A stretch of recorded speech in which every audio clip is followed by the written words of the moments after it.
जो पैसे वाले हैं वो दुनियावी पढ़ाई ज्यादा पढ़ पा रहे हैं, या जो बहुत गरीब हैं वो पढ़ पा रहे हैं?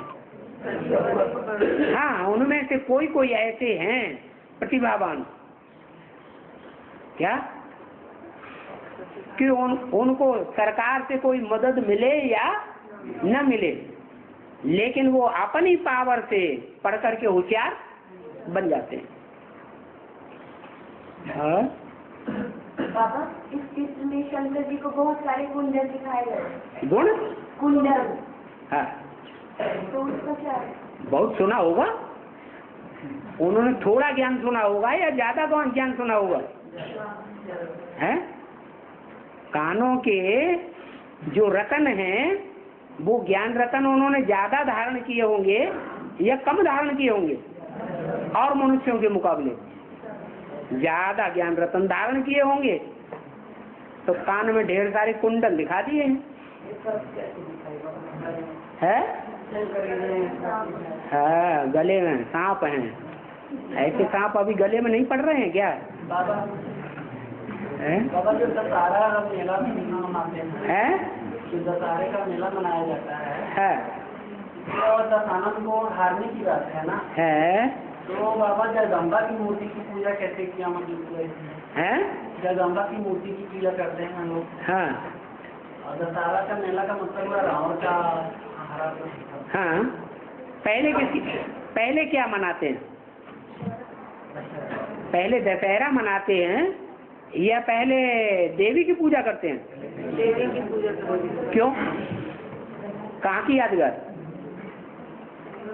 है? अरे ये 5 विकारों रूपी रावण को जो पुरुष हैं, जिनको दुर्योधन दुशासन का टाइटल दे दिया है, वो अपनी पावर से खत्म कर पाएंगे या जो पवित्र रहने वाली देवियां हैं उनकी पावर से खत्म कर पाएंगे? है? कन्याएं माता हैं, वो ही स्वर्ग का गेट खोलती हैं। पुरुष स्वर्ग का गेट खोलने के निमित्त नहीं बनते। इसलिए जो पहले पवित्रता का पुरुषार्थ करे उसकी पहले पूजा होनी चाहिए या बाद में? है? तो 9 देवियों की पूजा पहले होती है। और दशहरा, भले राम ने 10 सिरों का हरण किया, लेकिन पहले पुरुषार्थ प्योरिटी का किसने किया? देवियों ने किया। भले देवियां भी नंबरवार हैं, पवित्रता का पुरुषार्थ करने वाली देवियां एक जैसी नहीं है। और बाबा जैसे आगे बताएं कि आपने आप पहले सिलेंडर हुआ यूपी में, इसके बाद में द्रौपदी को दाव पे लगाया, जैसे सलमान खान सब कुछ लगाया, लेकिन पहले तो बाबा अपने आप ना हुआ, पहले तो 4 भाइयों को पहले दाव पे लगाया था बाबा। पहले तो अपने आप को होना चाहिए था। तो जैसे उधर पहले भाई को लगाते हैं, बाद में पत्नी को लगाते हैं। अरे वो जो कुछ भी किया वो पुरुषार्थी जीवन में अज्ञानता की स्टेज है या ज्ञानी तू आत्मा की स्टेज है? अज्ञानता की स्टेज।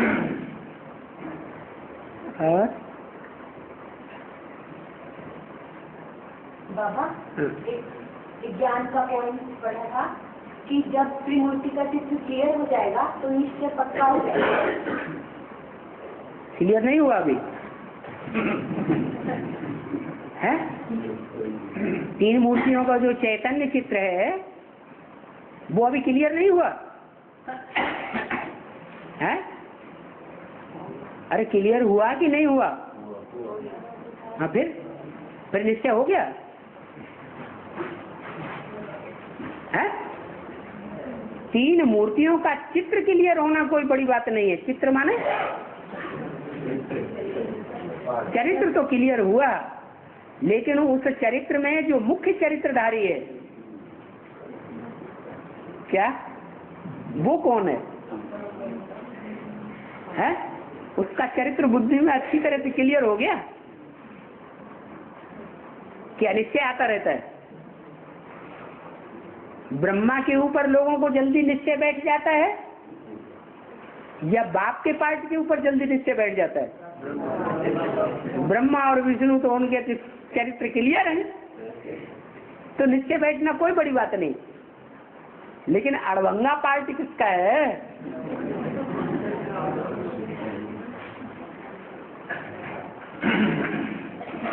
तो निश्चय बैठ गया।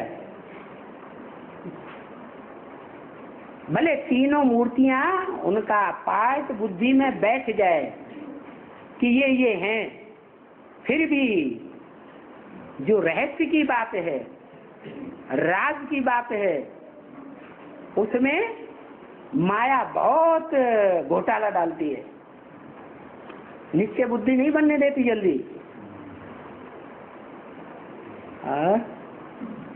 और सारी लड़ाई किस बात में है? बीके और पीबीके के बीच में और दुनिया वालों के बीच में। हाँ? नहीं, गीता का भगवान गीता पर नहीं, जब बाप का ऑक्यूपेशन क्लियर हो, बाप का धंधा क्या है, वो धंधा क्लियर नहीं होता बुद्धि में। किस लिए आता है बाप? पति तो वो पावन बनाने के लिए आता है, लेकिन ये बात बुद्धि में समाती नहीं। और बाबा दिखाते हैं कि जब राम ने सीता जी को वनवास दे दिया था तो वो वाल्मीकि जी के यहाँ रही थी। तो इसका क्या अर्थ है बाबा? वो कौन सी सीता की बात है जो भटकती रही जंगलों जंगलों में? दो सीताएं दिखाई गई। हाँ, इसके लिए बोला तुम पावक में करो निवासा, योग अग्नि में रहो। वो नहीं भटकती। भटकती कौन है? अरे जड़ तत्वों से बनाई हुई भटकती है या चैतन्य आत्मा भटकती है? जड़ तत्वों से बनाई हुई सीता भटकती है। भले वो भी सोने की मूर्ति थी, लेकिन है तो जड़ तत्व ना, चैतन्य तो नहीं कहेंगे। और वाल्मीकि जी यहाँ हाँ, तो वाल्मीकि के पास बजाने वाली को जानने के लिए क्या पॉइंट होगा? ये बुद्धि की बात है या शरीर की बात है?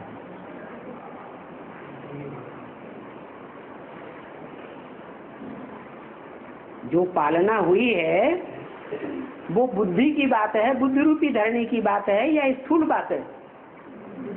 बुद्धि की बात है।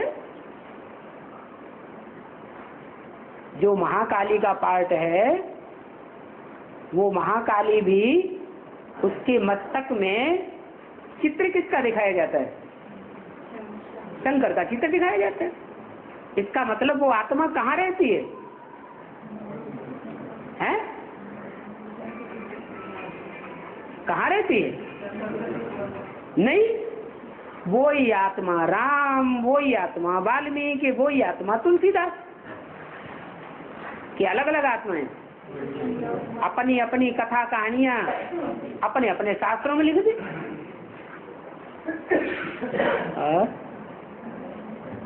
बाबा फिर दिखाते हैं कि सोमनाथ को गजनवी में लूटा, तो शूटिंग, तो ये तो जो ड्रामा की बात हो गई, तो शूटिंग के में कैसे होता है ये? यहाँ मंदिर कौन से हैं? गीता पाठशाला कहो, सेंटर कहो, वही तो मधुबन है। उसमें जो पहला पहला है, सोमनाथ मंदिर पहला पहला होता है या दूसरा तीसरा होता है? वो पहला पहला मंदिर कौन सा है? जो ब्रह्मा बाबा ने, राजा विक्रमादित्य की आत्मा ने अपने तन मन धन से स्थापन किया। क्या? अपने डायरेक्शन से स्थापन किया। वो एक ही सेवा केंद्र था जिसमें माउंट आबू की संपत्ति लगाई गई, और जितने भी सेवा केंद्र हैं भारतवर्ष में या दुनिया में, वो सब दूसरे दूसरे लोगों ने ताकत लगाई है, धन संपत्ति लगाई है। लेकिन यज्ञ की धन संपत्ति से, ब्रह्मा बाबा की डायरेक्शन से एक ही सेंटर उस समय खोला गया था। वो गुजरात का पहला सेंटर था। क्या? किसका पहला सेंटर? गुजरात। जिसके अज्ञान की रात गुजर गई।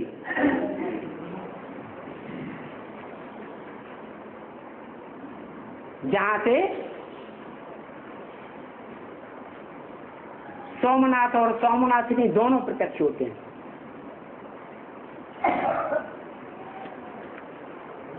सोमनाथ वाली आत्मा भी और सोमनाथनी वाली आत्मा भी, दोनों का प्रत्यक्षता रूपी जन्म वहां से होता है। स्थापना वहां होती है मूर्ति की। और ये जो अभिमन्यु का पार्ट है कि अभिमन्यु का पार्ट है कि सबसे लोग उसे जाना तो आता है, लेकिन वो बाहर नहीं आ सकता, उसको बड़ी बड़ी साफ कर देते हैं। इसका भी असली क्या है कि जो बाबा के बच्चे ज्ञान में यूज, कोई भी पार्ट हो, उस पार्ट को मनन चिंतन मंथन करने से पहले उसको नाम को ध्यान देना चाहिए। नाम क्या है? अभिमन्यु। उसमें अभिमान होना चाहिए या नहीं होना चाहिए? है? है? अरे नाम अभिमन्यु है तो अभिमान होना चाहिए या नहीं होना चाहिए? किस बात का अभिमान था? नहीं, अभिमान था मैं भगवान के नजदीक हूँ, भगवान मेरा मामा है। क्या? दूसरा, मेरा जो बाप है वो दुनिया का बड़े से बड़ा सरसंधान करने वाला है। बाण विद्या में उसको कोई, ज्ञान में उसको कोई हराए नहीं सकता। मैं ऐसे बाप का बेटा हूं। तो सिर्फ इतने अभिमान से ही काम चल जाएगा या विधिवत कोर्स और भट्टी भी करनी पड़े? है? बाबा ने क्या छूट दी है क्या? है? छूट तो नहीं दी। विधि से सिद्धि मिलेगी या बिना विधि के काम करेंगे तो सिद्धि मिल जाएगी? विधि से सिद्धि गाई हुई है। तो विधि पूरी नहीं अपनाई, इसलिए घुस तो गए हिम्मत करके अभिमान से, लेकिन निकल नहीं सकते। और दुनिया में बाबा जैसे तांत्रिक वगैरह होते हैं बाबा, तो वो शंकर की पूजा करते हैं। कौन? तांत्रिक वगैरह दिखाते हैं। क्यों देवी की पूजा नहीं करते? करते हैं, देवी की भी करते हैं। तो फिर रावण किसकी पूजा करता था? व्यभिचारी पुजारी था या अब व्यभिचारी पुजारी था? तो व्यभिचारी पुजारी था। वो देवी की भी पूजा करता था और निराकार शिव की भी पूजा करता था। तो व्यभिचारी था। तांत्रिक जितने होते हैं और सब भूत प्रेतों की पूजा करने वाले होते हैं। कभी किस भूत को सिद्ध करते हैं, कभी किस प्रेत को सिद्ध करते हैं, कभी फिर देवी की पूजा करते हैं, कहीं फिर शंकर की पूजा करते हैं। तो तांत्रिक तो भूत प्रेतों के उपासक है। तंत्र विद्या मैली विद्या है, यह श्रेष्ठ विद्या है, मैली विद्या है। भूत प्रेतों की दुनिया ही तब बनती है जब दुनिया में अनाचार अत्याचार बहुत बढ़ जाता है, दुराचार बढ़ जाता है। ऐसे ऐसे जो दुराचारी होते हैं उनकी हत्याएं होती हैं, या तो वो खुदकशी करते हैं। ये हत्याओं की दुनिया है, खुदकशी करने वालों की दुनिया है, अकाले मौत मरने वालों की दुनिया है। तो जो जो अकाले मौत में मरते हैं वो भूत प्रेत हैं या 84 जन्म लेने वाले देवात्मा हैं? भूत प्रेत है।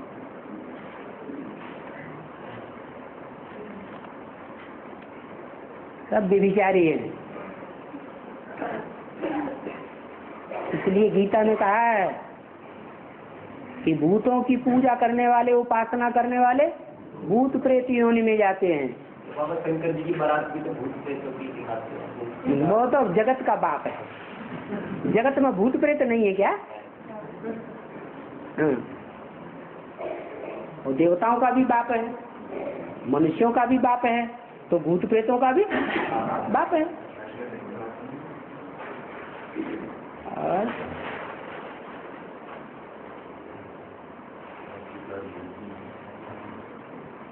बाबा, यशोदा माता ने गोपियों की शिकायत सुन के कृष्ण को रस्सी से बांध दिया।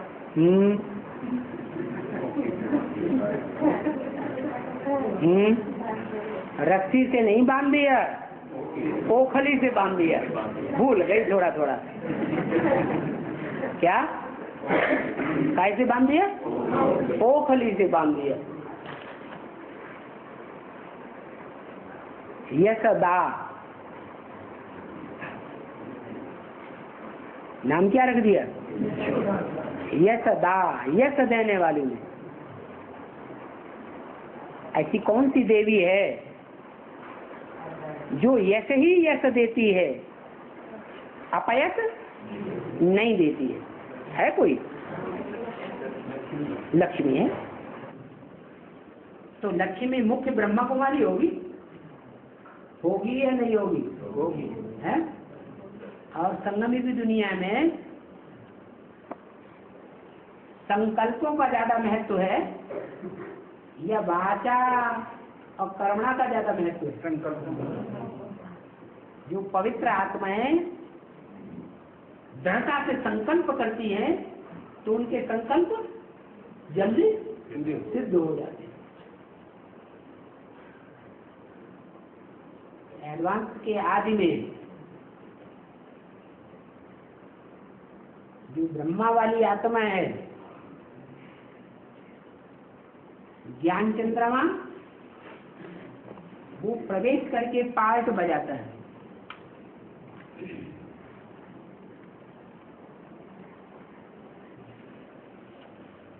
और जब प्रवेश करके पार्ट बजाता है तो एक ही शरीर रूपी रथ में कृष्ण वाली आत्मा भी पार्ट बजाती है और राम वाली आत्मा भी पार्ट बजाती है। कृष्ण वाली जो आत्मा है उसकी शुरुआत दिखाते हैं, पीपल के पत्ते पर अंगूठा चूसते हुए कृष्ण आया, तो तभी आएगा आत्मिक स्मृति का अंगूठा चूसते हुए। जब ब्रह्मा की 100 वर्ष की आयु मृत्युलोक में खलास हो जाए, तो कब खलास हुई है? 87 में ब्रह्मा की 100 वर्ष की आयु 87 में खलास होती है। लेकिन आत्मा अपनी आयु पूरी करने से पहले अपने गर्भ का निर्माण करना शुरू कर देती है या नहीं?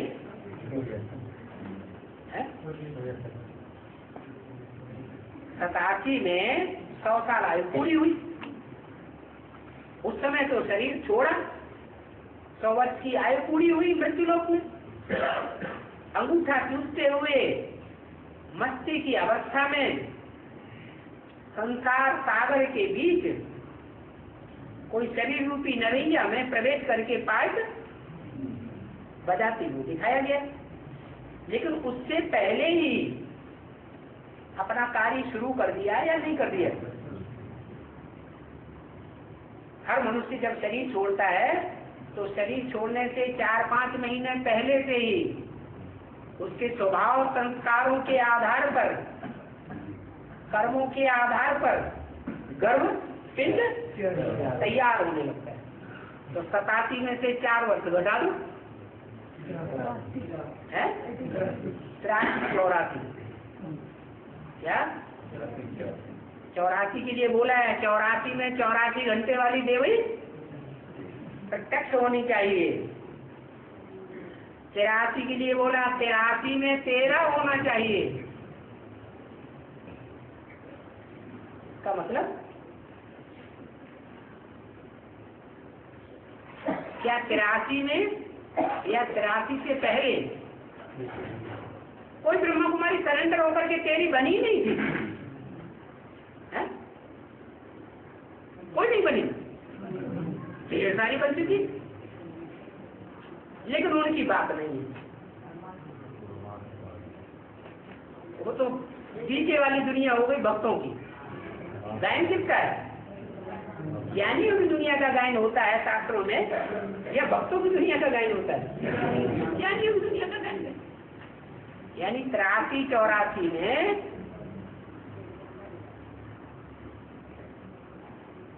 वो आत्मा जो गर्भपिंड के रूप में तैयार होती है इस शरीर में,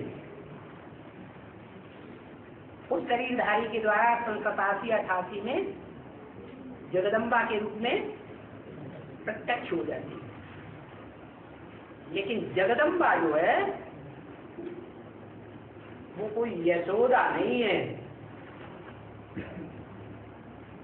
आदि से अंत तक यश देने वाली वो पार्ट नहीं है। ये कार्य जो हुआ उसका फाउंडेशन डालने वाली कोई आत्मा है बेसिक ब्राह्मणों की दुनिया के बीच में, जिसके पास ये संदेश पहुंचा बार बार कि देखो तुम्हारे द्वारा ज्ञान दिया हुआ का क्या हाल है।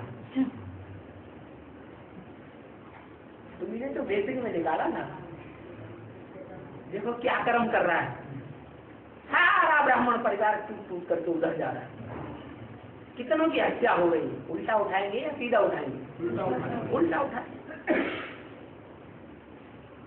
तो यशोदा कैसे संकल्प करेगी? है? अरे बांधा बूंदी करेगी या नहीं करेगी? तो कृष्ण बच्चे को बांध देती है। क्या? ओखली से बांध दिया जाता है। वो ओखली पत्थर की होती है या मिट्टी की होती है? पत्थर की होती है, पत्थर होती है।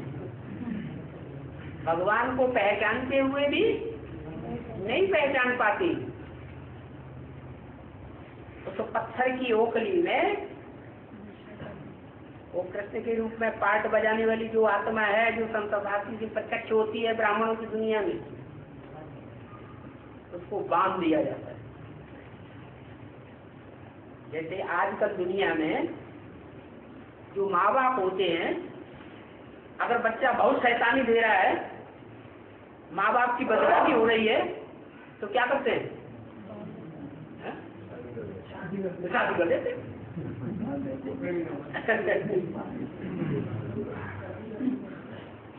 तो देखा दूनी, यशोदा की देखा दूनी। आज के माँ बाप भी क्या करते हैं? बच्चों को ओखली में बांध देते। ऐसे ही ये यशोदा का प्रयास है कि बच्चे को ओखली में बांध देंगे तो इसकी अकल ठीक हो जाएगी। जैसे 7 अधूरे नारायणों को कंस पोस लेता है, माना कहीं न कहीं गड्ढे में गिरा देता है। उनकी बुद्धि से वो ज्ञान जो होना चाहिए, मन चिंतन मंथन चलना चाहिए, वो उड़ जाता है, कंस के कुसावे में आ जाते हैं। ऐसे ही राधा वाली आत्मा है, यशोदा वाली आत्मा है, वो भी अपने बेसिक ब्राह्मणों के कुल को फॉलो करेगी या कोई दूसरा धंधा करेगी? उन्हीं को फॉलो करती है। तो वो भी ऐसे संकल्प चलाती है, गिरे गड्ढे में। अब वो तो भगवान का पास है, वो गड्ढे में गिर जाएगा क्या? नहीं। अंजाम क्या होता है? अंजाम क्या होता है? वो ओखली को भी पाँव में बांध करके ले जाता है। ओखली उसके बुद्ध रूपी पाँव से बंध जाती है या रह जाती है? बंध जाती है। फिर कोई न कोई पेड़ से टकरा करके तो कनेक्शन टूटना ही है कि हमेशा ही बनी रहेगी? टूटती है। कहानियां बनाई हुई हैं ब्राह्मणों की संगम दुनिया की, यादगार।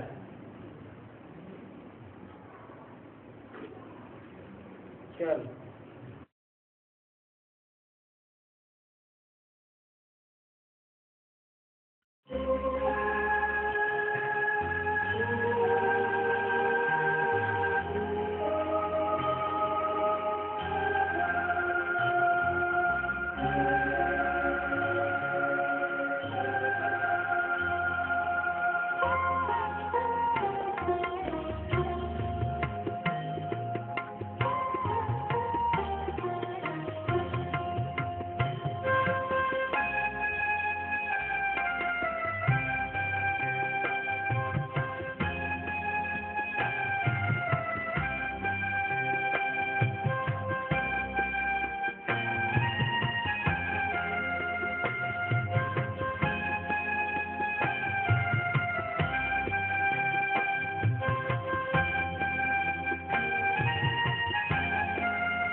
जो रेगुलर क्लास इसका होता है नहीं, मतलब मुरली में जो मिस करता है तो आगे जाकर वो कन्वर्ट होगा क्या बाबा? बिल्कुल कन्वर्ट होगा। पढ़ाई पूरी नहीं पढ़ेगा तो बाबा बुद्धि में से उड़ जाएगा ना। कोई भी मुरली मिस न हो।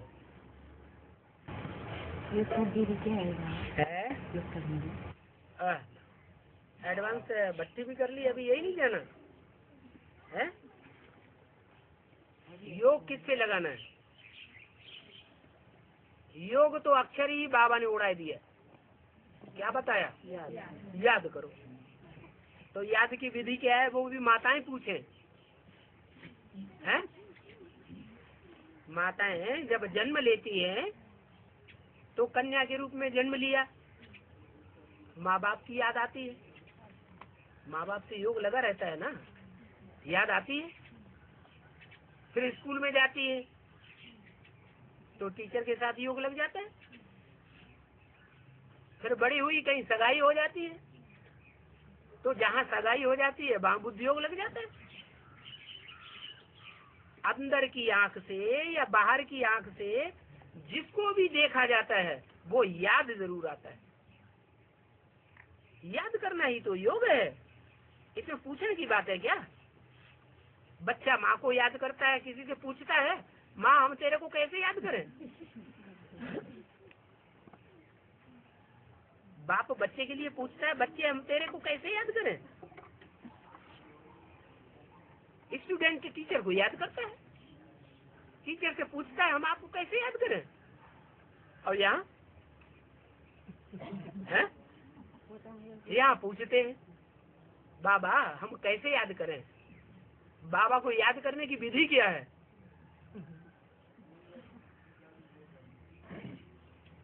अरे आंखों से जो देखा, तीसरे नेत्र से बुद्धि से जो समझा, उसको याद करना कोई मुसीबत है क्या? सहज याद होनी चाहिए। अगर समझा नहीं है, इन स्थूल आंखों से समझ करके देखा भी नहीं है तो कठिन होगा। जैसे बेसिक में बिंदी को याद करना बताया जाता था। अब बिंदी वो पार्टिकुलर बिंदी जो कहता है बार बार कि मुझे याद करो, उस पार्टिकुलर बिंदी को किसी ने देखा तो है नहीं, तो पूछना ठीक है कैसे याद करें। और यहाँ तो पहले पहले मूल बात ही समझाई जाती है। क्या? बाप का परिचय। बाप इस सृष्टि पर मुकर्रर रथ में आता है। मुकर्रर रथ में आए हुए बाप की पहचान दी जाती है, तो याद क्यों नहीं आना चाहिए? हाँ इतना जरूर है कि जितना बाप की सेवा में तन अर्पण करेंगे, जितना धन अर्पण करेंगे, जितना मन अर्पण करेंगे, उतना याद जरूर आएगी। जितना गुड़ डालेंगे उतना मीठा होगा।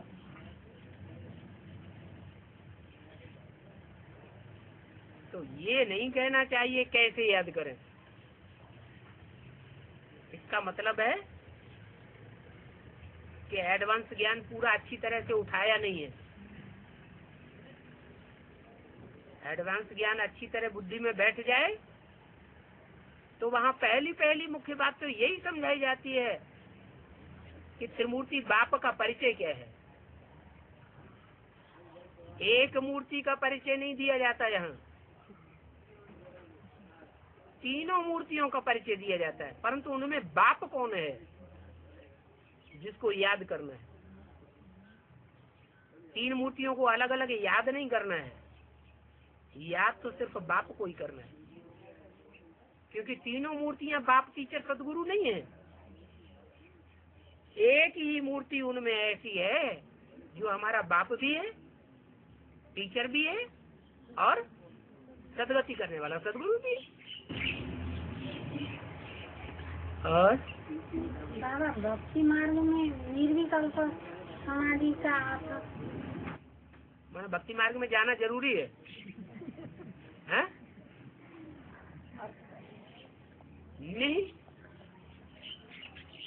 निषेध, विकल्प, संकल्प आते हैं और विकल्प आते हैं। एक तो संकल्प आते हैं अच्छे अच्छे, उनको संकल्प कहा जाता है, और एक बुरे बुरे संकल्प आते हैं, उनको विकल्प कहा जाता है। तो चाहे अच्छे संकल्प हों और चाहे बुरे संकल्प हों, दोनों प्रकार के संकल्पों से बुद्धि उपराम हो जाए, सिर्फ आत्मा की याद आए, आत्मा के बाप की याद आए। हम जानते हैं कि बाप जिस मुकर्रर रथ में आया हुआ है वो इस सृष्टि की पहली पहली आत्मा है, जो आत्मिक स्थिति में स्थित होता है। इसलिए उसका नाम शिव के साथ जोड़ा जाता है। 33 करोड़ देवताओं में से एक भी देवता नहीं है जिसका नाम शिव के साथ जोड़ा जाता हो। क्यों नहीं जोड़ा जाता? क्योंकि कोई भी मनुष्य आत्मा इस सृष्टि की ऐसी नहीं है जो 100% आत्मिक स्थिति में लंबे समय तक स्थित रहती हो।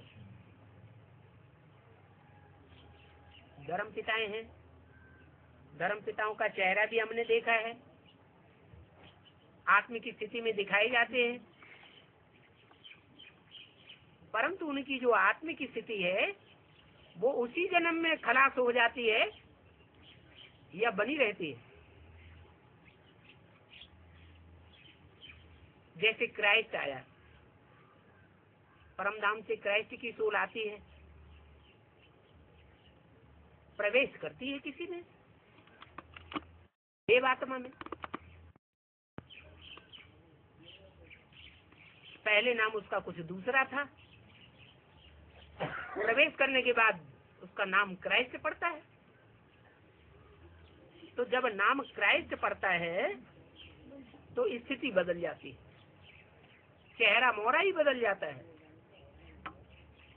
एक धर्म पिता की बात नहीं है, इब्राहिम, बुद्ध, क्राइस्ट, गुरु नानक, शंकराचार्य, जो भी धर्म पिताएं हुए हैं सब आत्मिक स्थिति में थे। उनका चेहरा देखने से ही पता चलता है कि आत्मा यहाँ इस सृष्टि पर नहीं है। तो क्या वो आत्मिक स्थिति उनकी अंत समय तक रहती है? नहीं रहती। अगर अंत मते सो गति हो जाए आत्मिक स्थिति में, तो अगला जन्म गर्भ जेल का मिलेगा या गर्भ महल का मिलना चाहिए? गर्भ महल में होना चाहिए, लेकिन गर्भ जेल में जाकर के जन्म लेते हैं। सब धर्म पिताएं नीचे उतरते जाते हैं। और यहाँ तो मनुष्य सृष्टि का जो बाप है, तुम बच्चों का भी बाप है, तुम बच्चों को सन्मुख होकर के पढ़ाते हैं। वो खुद भी ऐसी आत्मिक स्थिति में रहते हैं जो 21 जन्म तक वो आत्मिक स्थिति लगातार चलती है।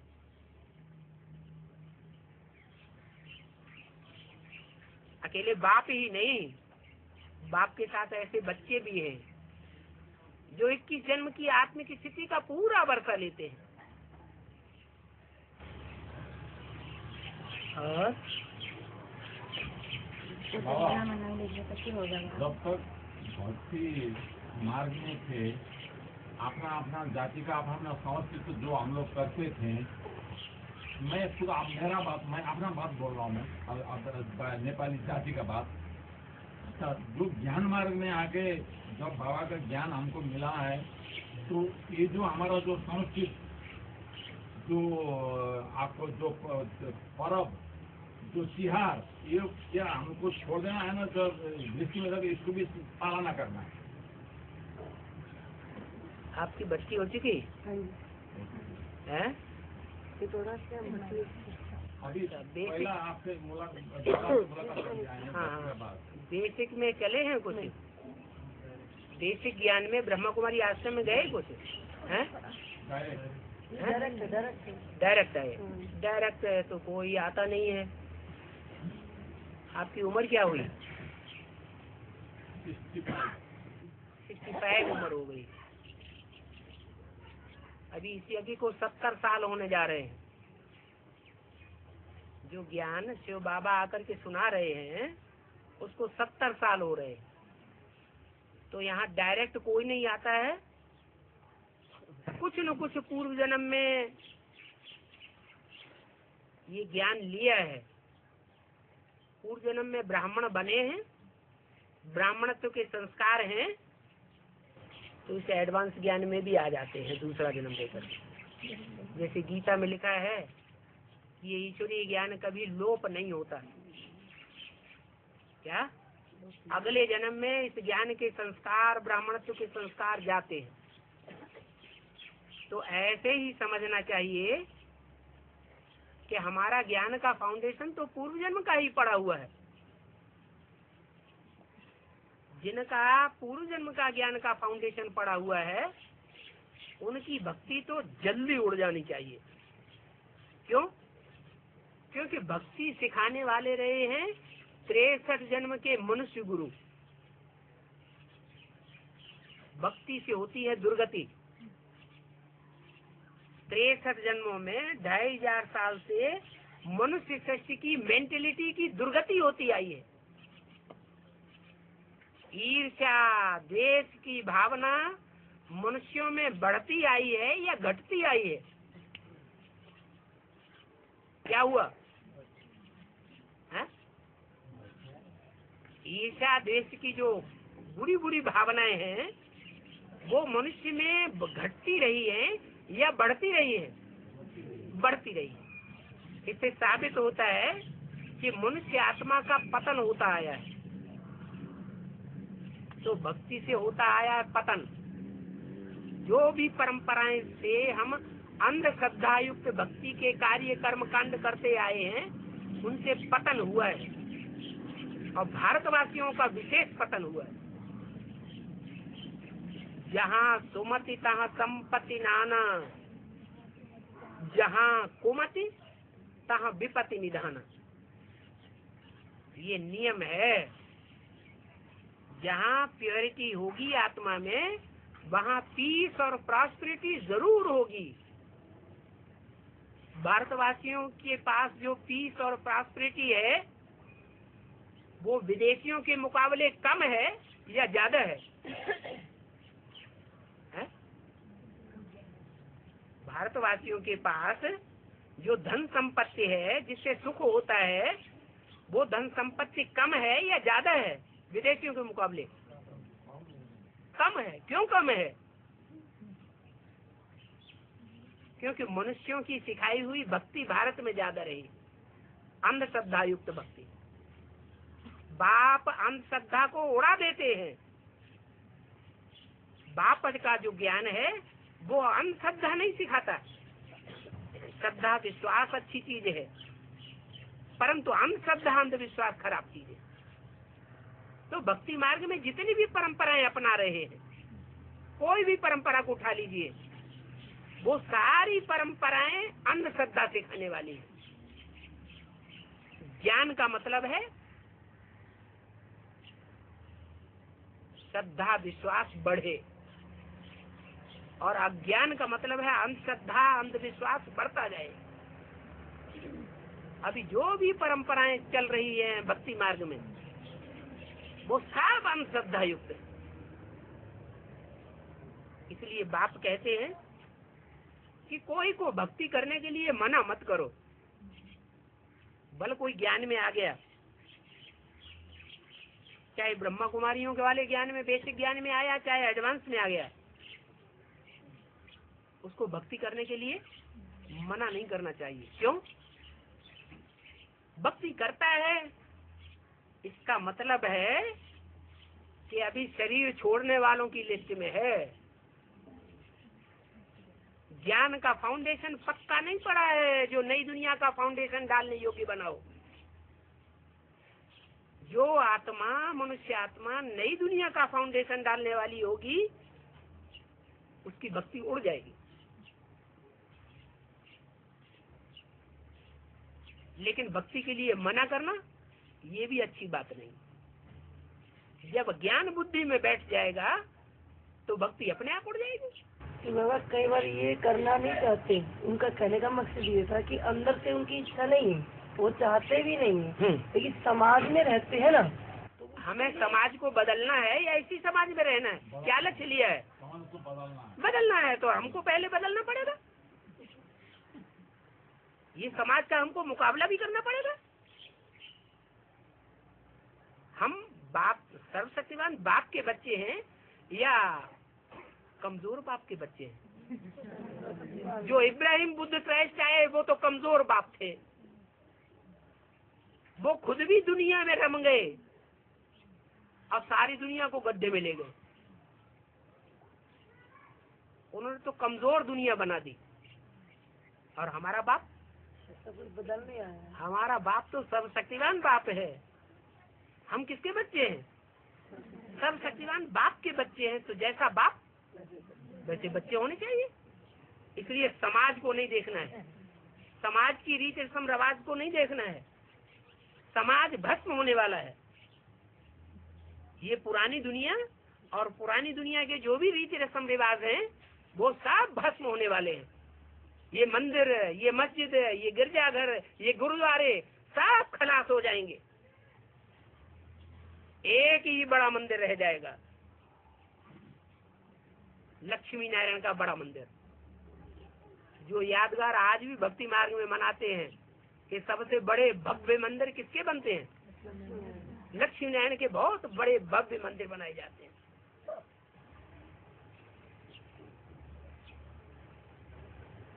बाकी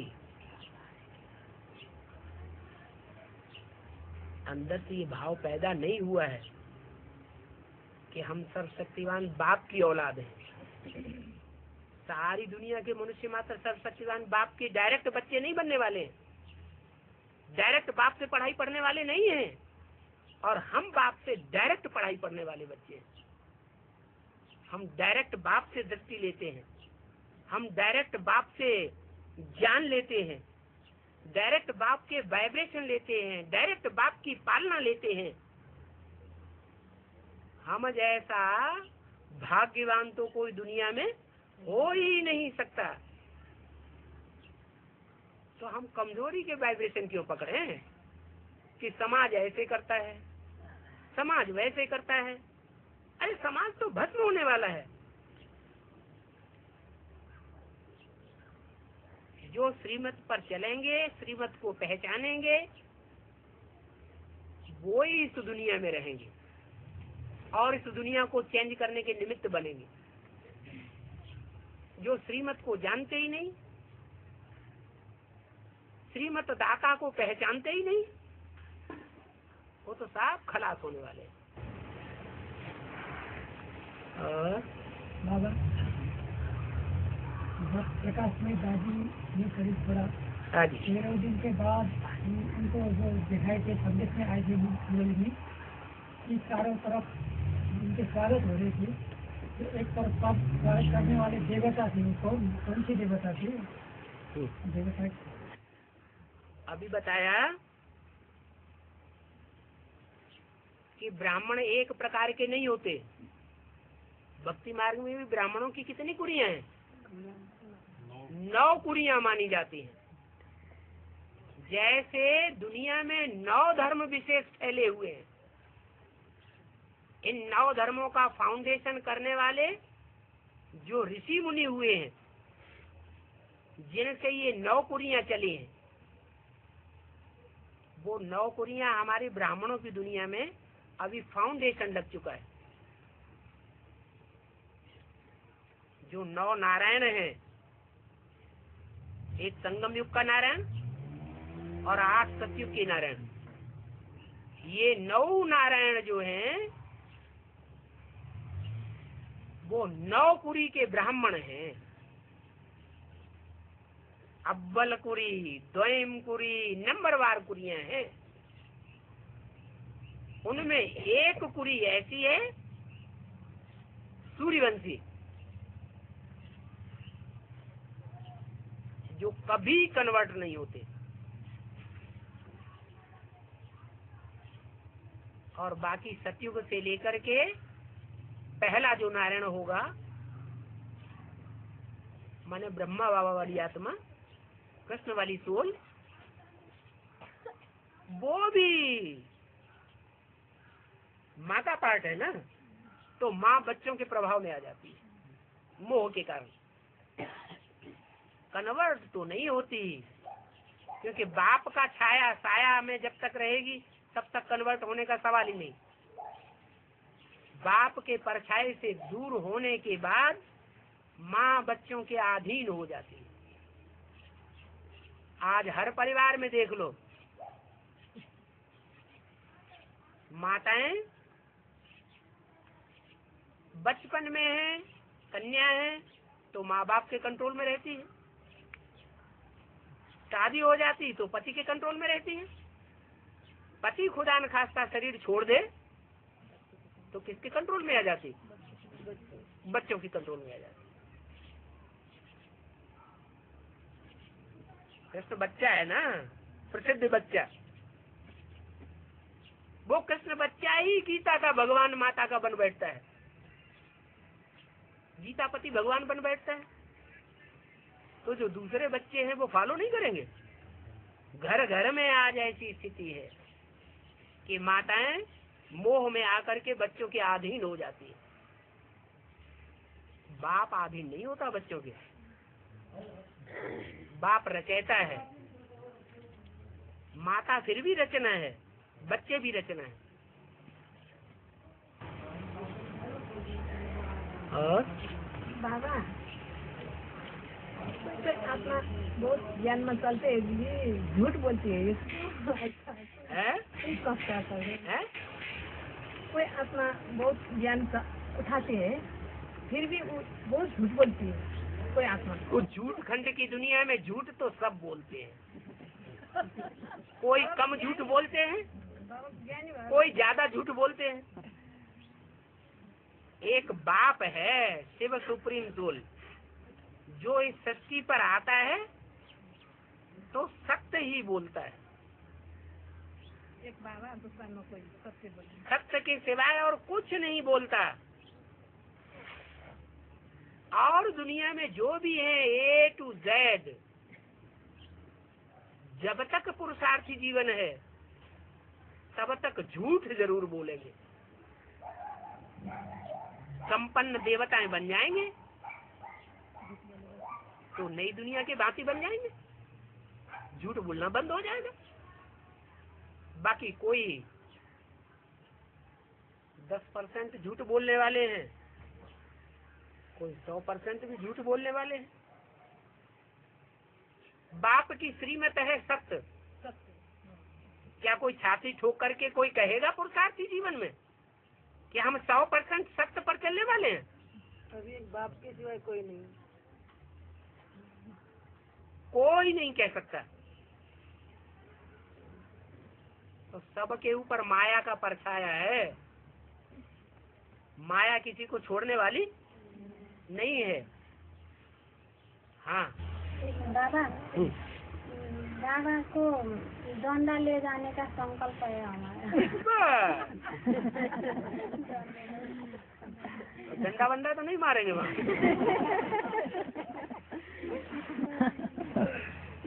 बाबा ज्ञान का डंडा चलाएंगे। ज्ञान का डंडा बाबा चलाएंगे। बाबा के ऊपर आप ज्ञान का डंडा चला देंगे?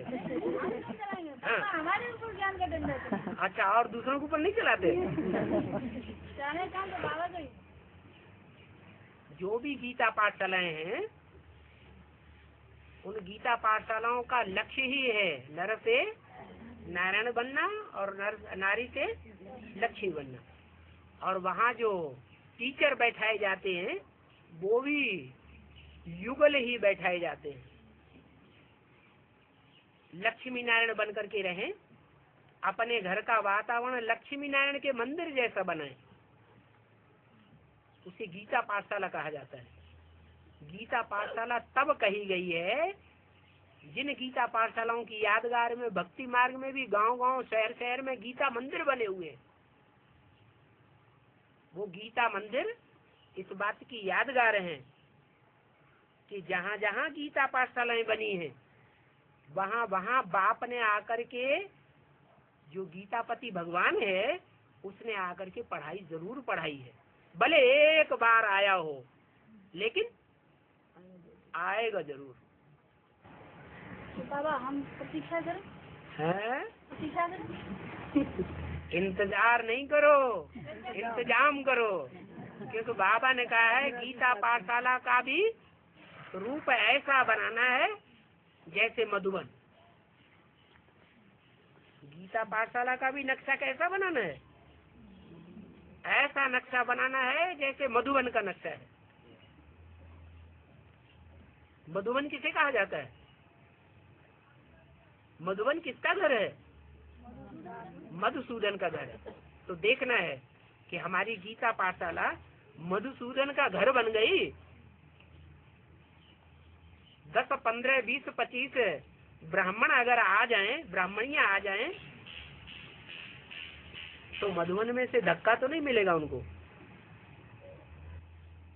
उनका इंतजाम है। अनुभव करेंगे आने वाले कि हम अपने घर में आए हैं। जैसे माउंट आबू में जाते थे बेसिक में, या ब्रह्मा बाबा जब जीवित थे, तो जो भी बच्चे जाते थे अपना घर अनुभव करते थे कि नहीं? है? नहीं करते थे? करते थे। तो ऐसे ही गीता पाठशाला का ऐसा नक्शा बनाना है कि आने वालों को मधुबन दिखाई पड़े। तो जहाँ मधुबन होगा वहाँ मधुसूदन कैसे नहीं होगा? और मिनी मधुबन बनाना है, ये तो नहीं कहा महामधुबन बनाना है। क्या? ये भी बताया जहाँ जहाँ मिनी मधुबन बनावेंगे, वहाँ वहाँ बाप दादा आवेंगे। इतनी समर्पण में भावना होनी चाहिए। तन मन धन सब तेरा। ये गीता पाठशाला बाबा का मंदिर है, बाबा का घर है, बाबा का विद्यालय है। इसमें सारी दुनिया के मनुष्य मात्र को स्थान है। इतना चौड़ा हृदय करना पड़े, विशाल हृदय चाहिए। हमारा बाप विश्व पिता है। विश्व पिता विश्व कल्याणकारी है ना, तो विश्व कल्याणकारी बाप के बच्चे भी कैसे होंगे? विश्व कल्याणकारी होंगे। और तो ये प्रश्न नहीं करना कि हमारी गीता पाठशाला में बाप दादा आवेंगे कि नहीं आवेंगे। हर गीता पर वातावरण भी होना चाहिए ना। है? हर गीता पाठशाला में बाबा ने भी कहा भी जितनी भी आत्मा आ जाए उनको रहने का, खाने का, पीने का, बैठने अच्छा लक्ष्य रखना, ऐसा लक्ष्य रखना है। 5000 और नियम भी होने चाहिए वैसे ही। ये गीता पाठशाला क्या नियम होना चाहिए? क्या नियम होना चाहिए? कि जैसे मधुबन में नियम है, माताओं कन्याओं का अलग प्रबंध है, भाइयों का अलग प्रबंध। ये नहीं कि जैसे ब्रह्मा कुमारी आश्रमों में देखने में आता है, वहीं भाई रहते हैं, वहीं बहनें रहती हैं, तो बौद्धि धर्म स्थापन हो जाएगा गोल में मोड़े वालों का। क्या बौद्धियों ने क्या गलती की? बौद्धियों ने यही गलती की कि स्त्री पुरुषों को इकट्ठा रख दिया, बस फैल गया व्यभिचार। हर बाबा भंडारा है, भंडारे में भी शुद्धता है, सारे भक्ति व्यभिचार फैला और बौद्धियों की राजाई चट हो गई।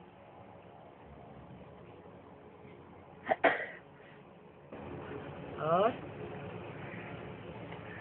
बाबा 5000 वर्ष के बाद भोक्ता आत्मा और अभोक्ता बाप के मिलन हो रहा है। ये मिलन लंबे समय तक रहने की दी है।